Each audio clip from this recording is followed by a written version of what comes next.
สวัสดีครับวันนี้มาเจอกันอีกคลิปหนึ่งนะครับผมวันนี้พาพี่น้องมากินนี่ครับพี่น้องมะม่วงน้อยครับกับน้ำจิ้มมาพี่น้อง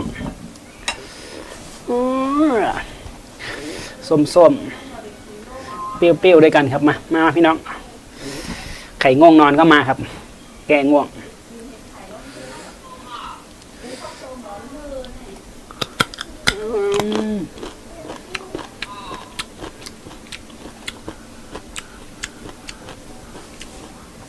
มาครับพี่น้องมาแกงง่วงครับแกงง่วง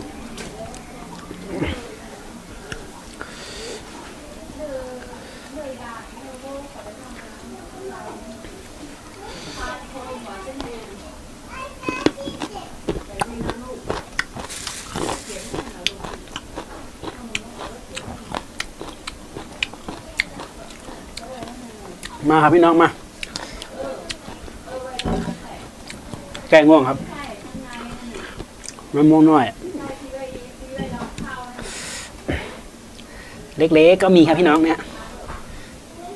มา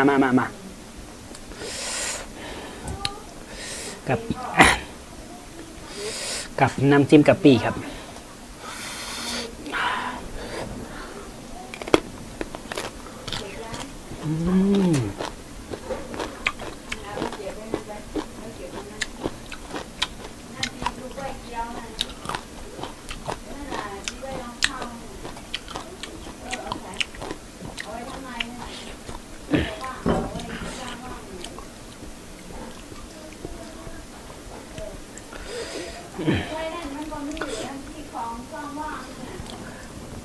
นั่นนะน้ำลายไหลไหมครับน้ำลายไหลเลย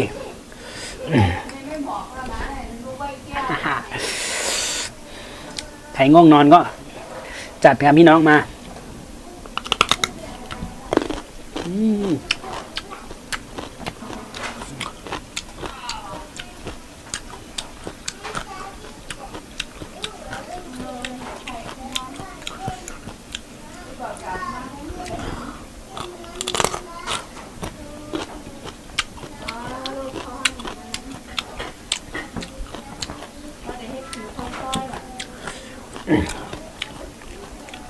จะหมดไหมครับ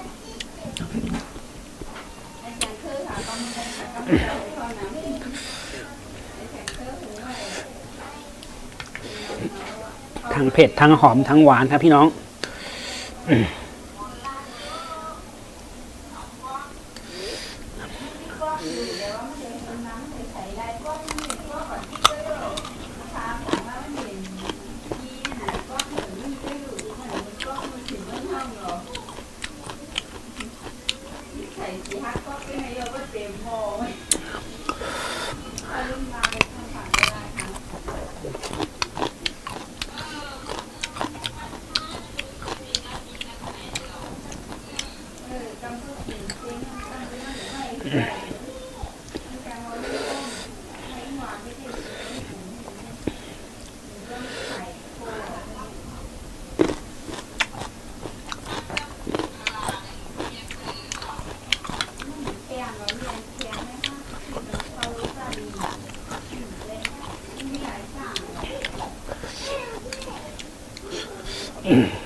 เผ็ดก็เผ็ด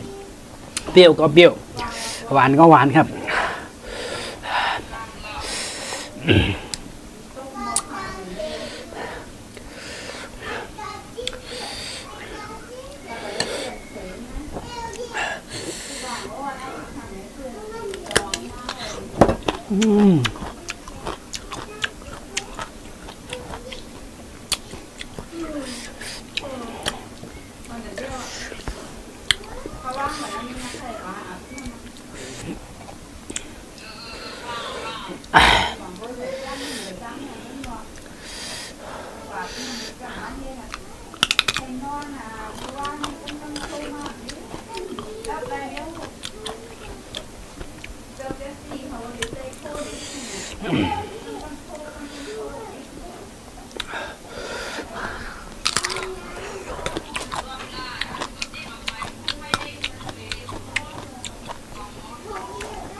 ผ็ดมากครับพี่น้อง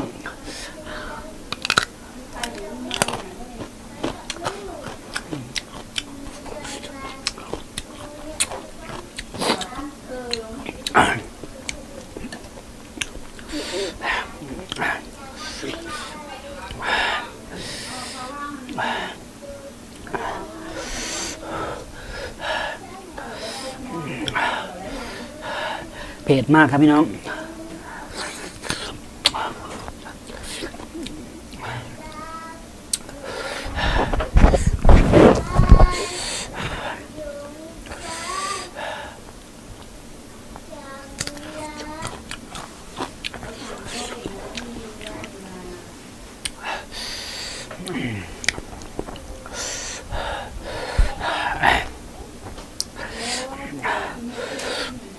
มีใครอยากกินไหมครับ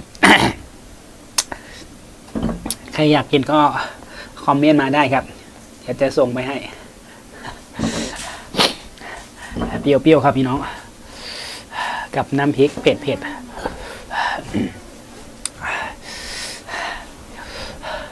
สำหรับคลิปนี้ก็จะประมาณนี้นะครับพี่น้องเดี๋ยวเจอกันใหม่คลิปหน้าครับเผ็ดหิวน้ำไปกินน้ำก่อนครับผมบ๊ายบายเจอกันใหม่คลิปหน้าครับบ๊ายบาย